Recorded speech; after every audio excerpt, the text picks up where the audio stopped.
At Clif Bar, we have this 5 aspiration business model, which is really built around sustaining our business, our brands, our people, our community, and our planet. And as CEO, it's my job to really work towards making sure we're delivering against all 5 of those. So when we talk about shareholder value, I'm talking about all 5 of those things with the organization. One of the lessons I've learned in martial arts is that standing still is asking to be hit. If you stand still in business, your competition is going to catch up. I start each morning practicing martial arts because it brings me balance and focus. And I want to know how others stay motivated as well. So join me for conversations on business, innovation, and entrepreneurship. I'm Dan Schulman. Welcome to Never Stand Still. Hi, everyone. Today I'm sitting down with Kevin Cleary, CEO of Clif Bar Co, the producer of some of our favorite organic foods, including the famous Clif Bar. Kevin and I will be discussing how his company is redefining corporate culture and values through a unique lens that's rooted in family tradition and a lot of heritage. Kevin, thank you for joining me on Never Stand Still. It's great to be here. Thanks for having me. So, Kevin, you and I are similar in a lot of ways. First of all, we both do a ton of activities outside of work. Yeah. You have done many Ironman marathons. I did one marathon. And obviously, I do a lot of martial arts as well. But we also believe in the same things inside our companies, that culture really matters, that values really matter, that values can't be something that are just signs that hang on a wall. You have to act upon them for them really to be a part of your company culture. And you've often said that the culture at Clif is a competitive advantage. Can you explain that a little bit more, how you think about that, how you put that into effect? Sure. Yeah. I mean, it's interesting because when you think about values in companies, is the thing that often people go to is a place that, in a corporate company, what is the one value at the end of the day that really matters to companies? Yeah. It's the financial metric, right? It comes back to shareholder value and shareholder return. Yeah. And at Clif Bar, we have this 5 aspiration business model, which is really built around sustaining our business, our brands, our people, our community, and our planet. And as CEO, it's my job to really work towards making sure we're delivering against all 5 of those. So when we talk about shareholder value, I'm talking about all 5 of those things with the organization. Mm-hmm. So we'll hold ourselves accountable to those 5. We incent ourselves on making sure we're delivering against those things. So to give you an example, community service is a thing that's very important both to the ownership of Clif Bar, for a family and employee-owned company, to the employees, and community service is key. And that's something that we ask every employee at least to give 20 hours a year on company time to do community service of their choice. And that's an important way for people to stay connected to the things that really matter to them in their lives. Yeah. And for us to really live one of our key values. Yeah. You did over 100 hours, I think, last year, didn't you? Yeah. So one of my key passions is, I think with many of us, is our family. But as we get into these roles like CEO or a C-suite job or executive role, sometimes those things can be compromised. And I made a decision a long time ago that I was going to be connected to the things that really mattered to me. Yeah. And that's part of what I try to bring to Clif Bar each and every day and be an example for people. So I coach my kids' Little League baseball team. No, we are not winning it this year. We might. We're right now, we're 4-6-1. So we've got a shot, but we're playing well. Maybe. It's as I tell the parents, it's the leadership is the problem. But no, is that Little League's a really key thing for me in staying connected to my kids and give back to the community. So I'll be leaving the office oftentimes, a couple times during the week, during the springtime at 3:30 in the afternoon to get home to either coach a practice or to coach the team. And those are things that I think make us better as people. I think that's exactly right. I do think that, I think if you want to have a great company, that there's really only one way to have that, and that is to have great employees, and to attract the very best, to be sure that when they're at the company, they want to stay Yeah. at the company. And I think what you're saying is that those values are something that they're not only role models, but enable you probably to be as successful as you are. Yeah, it's funny. People always ask me, how do you measure your success? Yeah. How do you know you're doing your job? And I come back to one thing, and that's creating employee engagement. Yeah. And I think at the end of the day, if I can go around the company and people are engaged, so we do best places to work surveys. And Yep. Yep. they'll ask the question, is Clif Bar a great place to work? And we'll get responses in the 90s that Clif Bar is a great place to work. And I think if I'm doing that Yeah. and we're hiring the right people, Yeah. then the rest of it's going to figure itself out. Yeah. Because if people are engaged, then they're just going to do better work. And my job Absolutely. then is to make sure that we're keeping them engaged, both in the mission of our company and the work that they do, but also in helping them figure out the things that make their lives easier. Yeah. I gave this talk one day about, it was about work-life balance. It's Yeah. like work-life balance. Like there's a work life and then there's a life. Like Yeah. it doesn't work. And if No, it did doesn't. work, I totally agree with you. it wouldn't be great because that time you're not spending, your Yeah. waking hours away from work in a week is crazy small, right? Yeah. We know that that's a small part of life. So how can we put time back in people's lives? How can we make sure when they show up to work, they're not hanging up what they stand for Yeah. and that they can live their lives through the company? So, we'll do things like we have on-site childcare.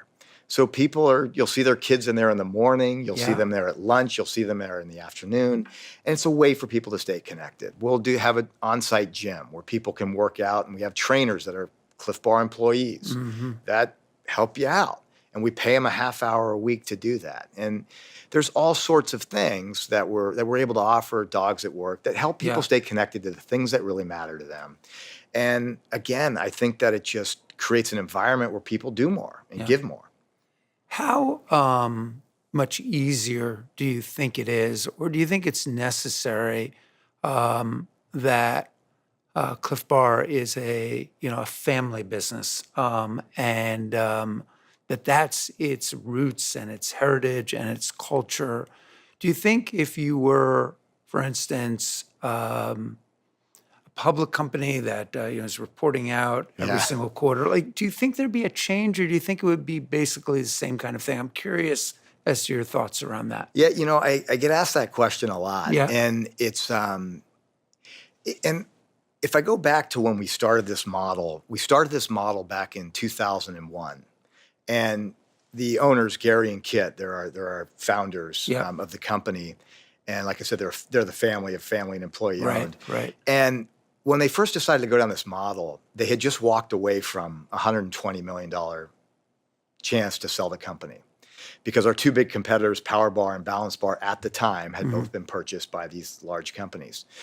So the normal path. That's impressive, by the way, when somebody does that. Yeah, Yeah. I mean, because it's gut check time. Yeah. And while today it looks like an easy decision, Yep. back then, in the face of these behemoths, Nestle and Kraft, as your new competitors, it was gut check time. And at that time is when we really got clear on establishing this 5 aspiration, 5 bottom line model that I Yeah. was explaining earlier. And so at that time, quarterly earnings were really important because they had taken on a lot of debt because they had a business partner. So not only did they walk away from $60 million, they took on $60 million in debt. Yep. And so it was gut check time. And if there was ever a time you're going to be focused on a financial number, it was then. Yeah. And that's when we built the gym. And that's when we started this community service program. That's when we took Clif Bar Organic, which took 4 margin points off our business. But they were values-based decisions. So I bring that back to your question and say, can companies do it, right? And you look at the results over the past 16, 17 years, and you look at where we are now at a 33% market share. Yep. And Power and Balance are to combine less than 3. Wow. It's like- amazing. So it's like, Yeah. it's not easy, but values matter. Yeah. As you know, I mean, values really matter. And I think the more people see you live them, both as executives, but also the company's decisions on when they make decisions and how they make decisions, it pays off. So I think the answer is it takes a little more of the, we're going to do it type thing. Like I'm jumping off this cliff and I'm going to do it. But the value can be there. Yeah. And I think we've been an example of it. I think that is, first of all, it's an inspirational story. And I have said a lot now publicly that brands need to stand for more than just making money. Yeah.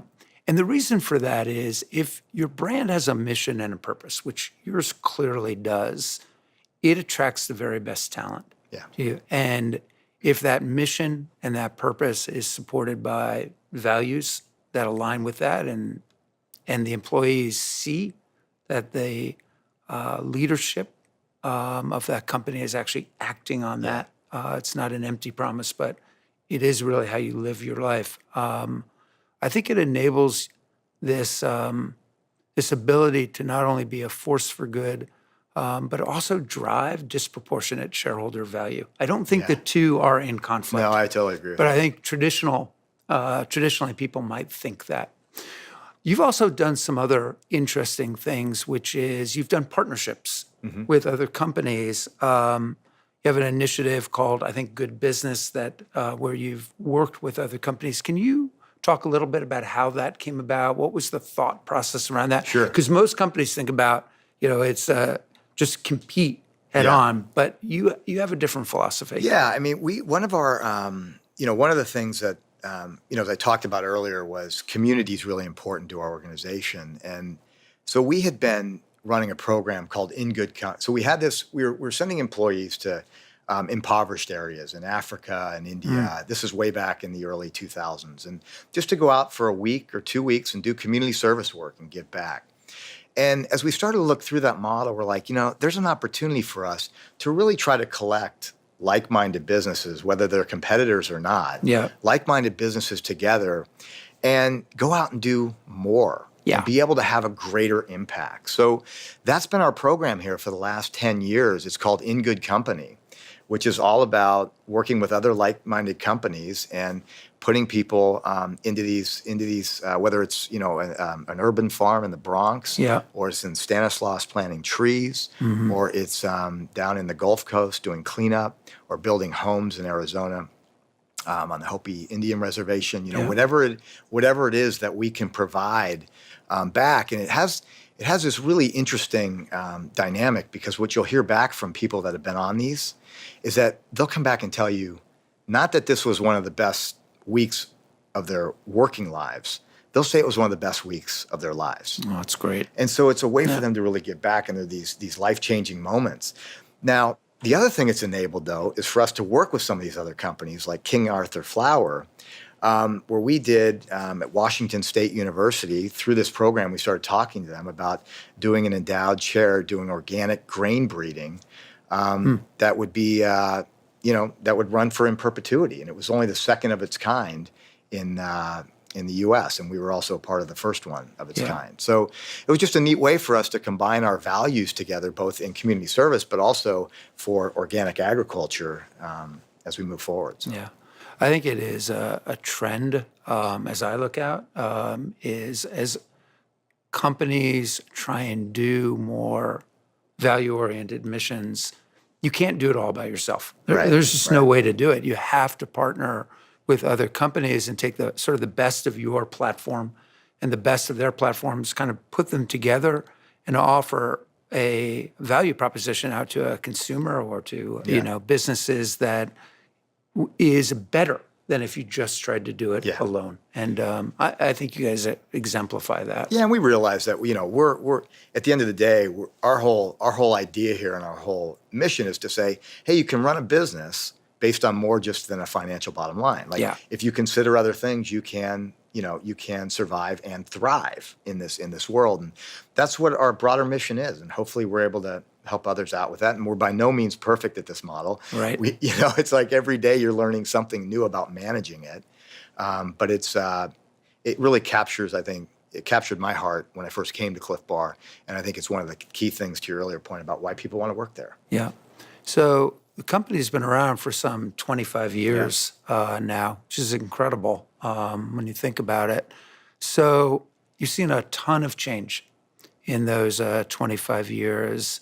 How have you, or how has the company sort of continue to innovate and continue to grow during those 25 years? Like, what's been the secret to the success of that? I actually can't answer that because it would give away all of our secrets. So you understand. I know this is sort of like this is what I'm trying to get out of you here. No, I'm teasing. I think it's one key thing has been one, staying true to our core and who we are. And we've made mistakes. Like we came out with a product back in 2002, 2003 to get on that low carb boom. Remember when that happened? Yep. And we veered from our food philosophy, which is really about sustainable, wholesome, organic ingredients. Yeah. And we had strayed from it, and we'd gone into using ingredients that we normally didn't use. And the thing went out, and we failed miserably. And consumers gave us feedback like, hey, that wasn't you. Yeah. You weren't behaving like we expect Clif Bar to behave. So we've been true to that, and we stay true to that mission as we go forward. I think staying close to our consumers. So I'll give you an example. Yeah. Clearly we started from a very athletic heritage. I mean, that's where we started in sports retail stores and in the natural food industry. And one of the things we noticed was that a lot of our athletes were scraping peanut butter onto their Clif Bars.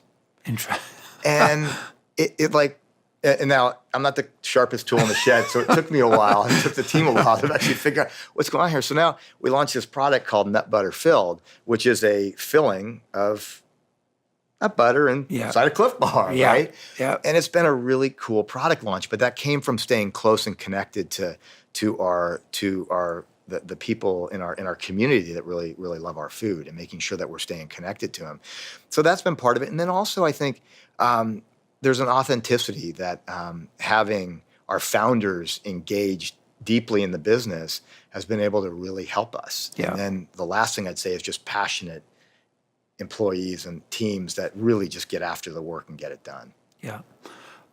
So those are some great secrets. We'll try and steal as many of those as we can. But there's also, I do martial arts every morning. One of the big things and the name of this, broadcast that we do is never stand still, because if you do stand still, you get hit.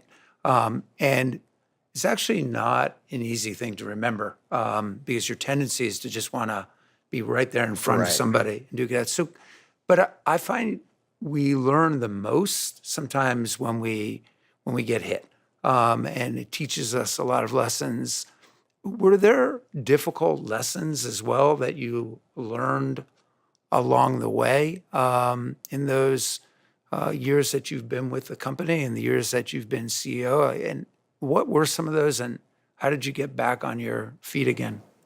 Yeah, I think that there's been plenty of those moments in my life. Yeah. I mean, there's been a lot of them, and they have, to your point, they have been growing moments because I am somebody that likes to stay moving and stay active. And I think one of the areas for us was when I think back on it is that as a company, you go through your ebbs and flows, and making sure that you're staying really focused on the consumer at the end of the day and what do they need from you. And I think there were times in the past when we got a little too insular in how we think about our business. And even though we are our consumers, there's so much changing in the category, and that bar category is dynamic. If you walk into a Whole Foods or you walk into a Target, you look at that set, there is so much going on in that set. And I think we'd gotten a little insular, and this was probably 4 or 5 years ago, where we were a little bit like navel gazing and just continuing to do our thing without being sensitive enough to what was happening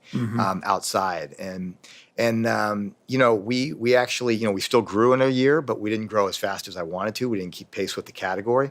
And that was one of those moments when I was like, wait a minute, man. If, I was sitting there looking at the issue and this has got to start with me, right? This is something I've got to drive through the organization.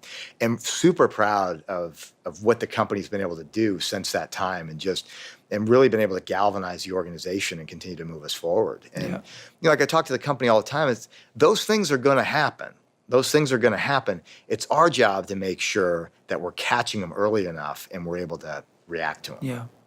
Your life is a pretty fascinating one because you kind of, you have this, as you mentioned, this seamlessness between what you do outside and what you do inside the company. And I believe in that as well. I think, we just live life. Right. When we're at home, sometimes we're doing work, and when we're at work, sometimes we're doing, just life. Yeah. And it's hard to divide it so neatly into place. As you think about parts of your life where you just haven't stood still, you've advanced, you've grown.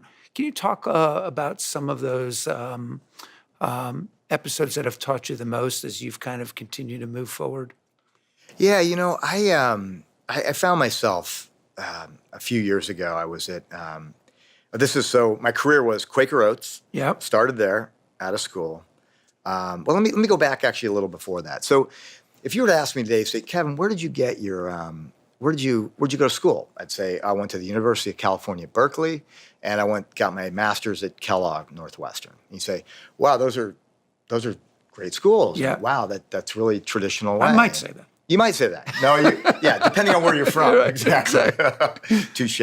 But when I look back and I try to teach my kids this today is I didn't get in there the traditional way.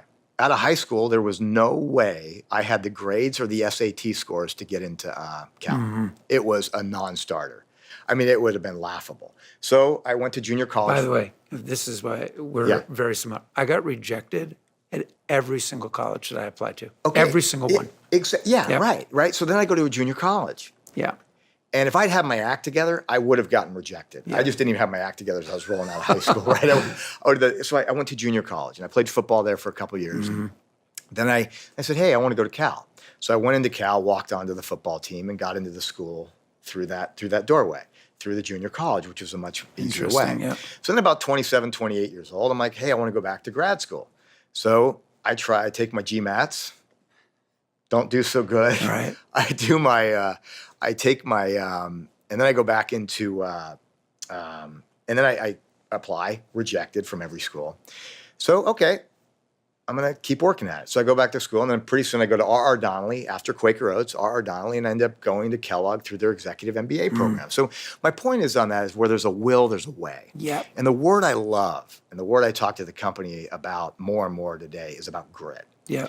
And it's about just never standing still and never giving up, right? Yep. That we just keep coming at it. And when you want to get those things, and there are things that are on your goal list that are really key to you, there are a million ways to accomplish it. Yeah. And you've got to be resourceful. So that was a real early lesson for me just about how do I make those things happen.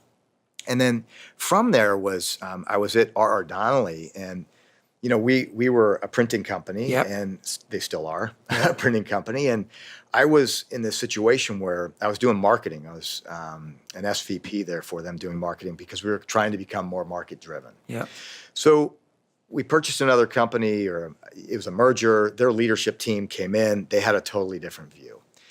And I looked at it and I was like, wow, they said you either make it or sell it, or you don't have a role here. That means there's no marketing as part of that function. And I don't know, at the time I didn't agree with them. They may have been right. Okay. But I looked at that moment, I'm like, okay, this is my moment now.